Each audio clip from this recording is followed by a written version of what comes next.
Why do we keep reaching for our phones the moment we feel a hint of boredom? Why do we scroll endlessly through social media even when we know it's not making us happy? Think about it. When was the last time you truly felt satisfied, not just momentarily distracted? We've become a society that's constantly chasing the next dopamine hit, the next notification, the next episode, the next sweet treat, and it's left us feeling empty. Your brain's reward system was never designed to handle the constant barrage of stimulation that modern life throws at it. And now you're paying the price. You feel less joy from simple pleasure. You struggle to focus on meaningful work. You find yourself constantly distracted, constantly craving something more stimulating. But it doesn't have to be this way. I spent years trapped in this cycle of constant stimulation and diminishing return. My attention span shrank. My motivation disappeared. My ability to feel genuine pleasure from everyday experiences gone. Then I discovered something that changed everything: the 7-day dopamine reset. This isn't just another self-improvement gimmick. This is neuroscience. This is reclaiming control of your brain's reward system. This is about breaking free from the invisible chains of dopamine dependency. In the next few minutes, I'm going to walk you through exactly how to execute a 7-day dopamine reset that could genuinely change your life. I'll explain the science behind why it works, what you can expect each day, and how to maintain the benefits long after you've completed the reset.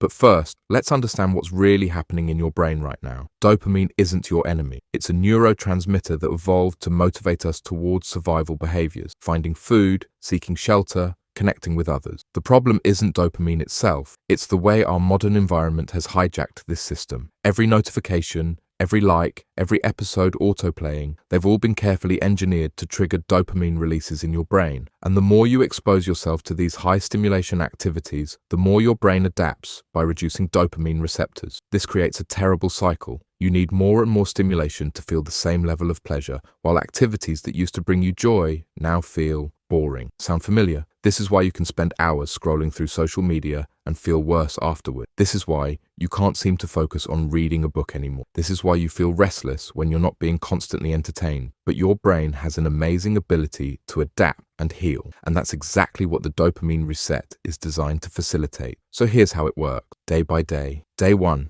Awareness and preparation. Today is about awareness. Notice how often you reach for your phone. Notice how you feel when you're not being stimulated. Notice the activities that you use to escape discomfort. Don't judge yourself, just observe. Then, prepare your environment for success. Delete social media apps from your phone. You can reinstall them later if you choose. Move the TV out of your bedroom. Stock your kitchen with whole foods. Tell friends and family what you're doing so they can support you. This day will be uncomfortable. Your brain will resist these changes. It will come up with convincing reasons why you don't really need to do this. Push through. The discomfort you feel is proof that you need this reset. Day 2. Elimination. Today is the hardest day. You're going to eliminate high dopamine activities completely. This means no social media, no video games, no streaming services, no junk food or sugar, no online shopping, no news consumption, no recreational drugs or alcohol. Instead, you'll replace these activities with low stimulation alternatives. Reading physical books, going for walks in nature, having face-to-face conversation, preparing simple, whole food meal, practicing mindfulness meditation. Your brain will rebel. You might feel irritable, anxious, even depressed. You might experience headaches or fatigue.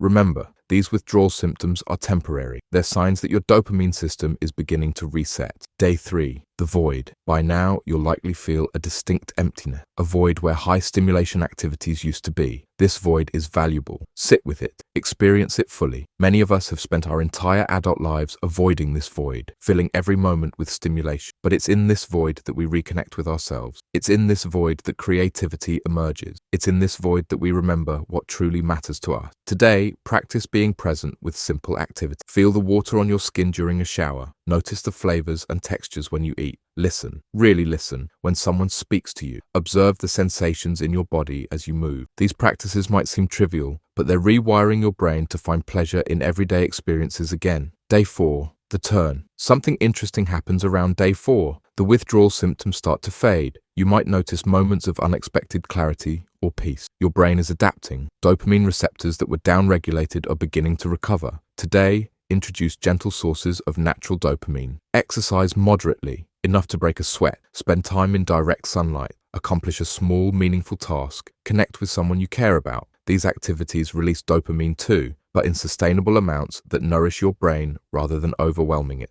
Day 5. Rediscovery. By day 5, many people report a remarkable shift. Things that seemed boring a few days ago suddenly become interesting again. The taste of whole foods becomes more vivid. Reading becomes more engaging. Conversations become more meaningful. Simple achievements feel genuinely rewarding. Today is about rediscovering simple pleasures. What activities used to bring you joy before you became dependent on high stimulation inputs? Perhaps it was playing a musical instrument, or drawing, or writing, or cooking. Whatever it was, try it again today. Approach it with curiosity rather than expectation. You might be surprised by how much more satisfaction it brings you now. Day 6, integration. As your brain chemistry continues to rebalance, it's time to think about the future. The goal isn't to permanently eliminate all sources of stimulation. That's neither realistic nor desirable in the modern world. Instead, the goal is conscious integration, thoughtful decisions about what you allow into your life and when. Today, create a plan for reintroducing certain technologies and pleasures in a controlled way. Maybe you'll check social media, but only for 20 minutes each day. Maybe you'll watch a show, but just one episode at a time. Maybe you'll enjoy a dessert,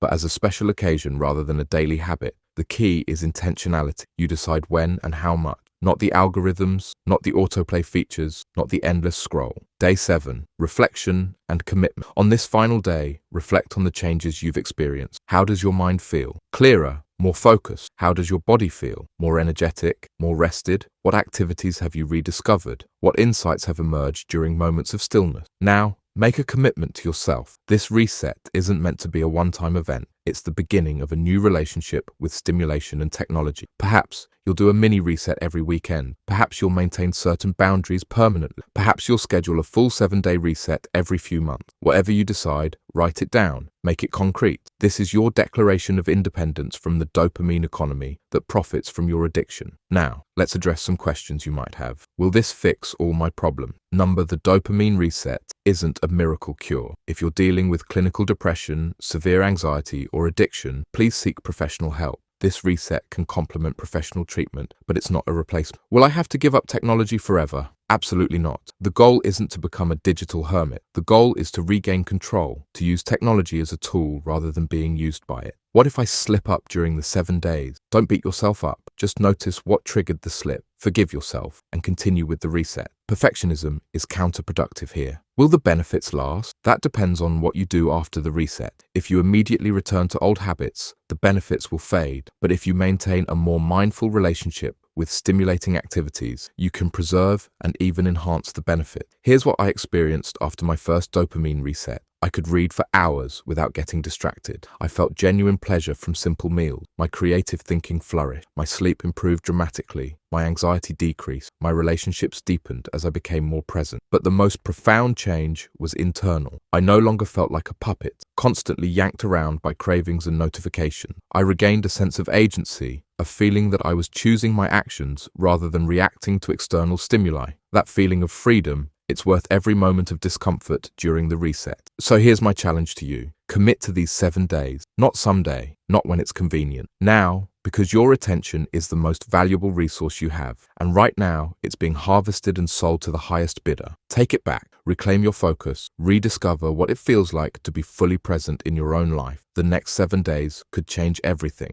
Are you ready?